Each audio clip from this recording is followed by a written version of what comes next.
What's next on your list? Next on my list is the Bad Cat Rubicon. Yeah. So I wasn't able to. Yeah. So Bad Cat. yeah, what I found out about it is that they're kind of going back to the smaller size, like almost like a lunchbox type amplifier. Yeah. But with more modern accoutrements, something similar to what you would find in maybe like something like a Rev amplifier or maybe Black Star. So they have the two notes integrated into it.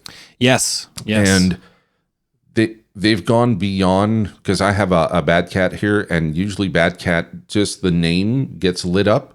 But this thing, it's like the whole faceplate gets lit up, which makes it look kind of neat. I know it's kind of kitsch to think that way, but it's like sometimes looks can, attract different players.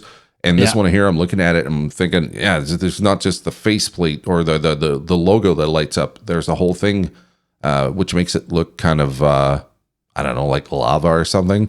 So it's kind of gets my 16-year-old self back into like, oh, that looks like a cool amplifier without actually playing it. Yeah. And the features that are on there are what a modern player would want. And in terms of tone, what I heard from just a few videos, it sounds like a Bad Cat. It sounds like a really cool amplifier, but I don't know the price point yet. So I don't know if this is going to be like a worthy venture for most musicians, but it looks like a cool amplifier. Yeah. Yeah, and I don't. Peter, the guy that you see in that video, Peter Ahrens, is actually that's the guy for that, the head behind Ampede, so the switching systems. And he was working at Boutique Amps Distribution before, and then he left Boutique Amps Distribution and became the head designer at Bad Cat.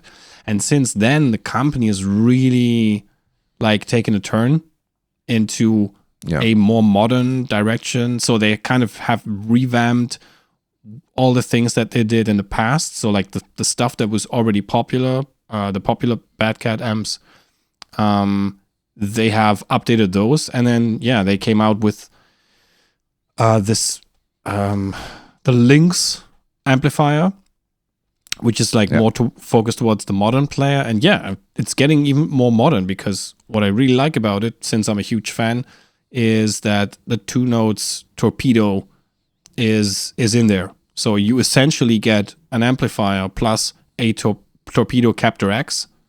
That's built in.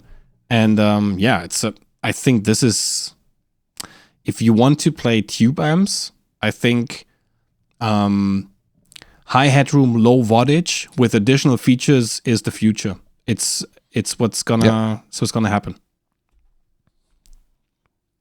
And it seems to be a trend, from what I can tell, with the NAMM, was like smaller size, more geared towards modern player, which it's kind of funny because we talked about this a few episodes ago, where we said, seems like the companies are out of touch with what guitar players need.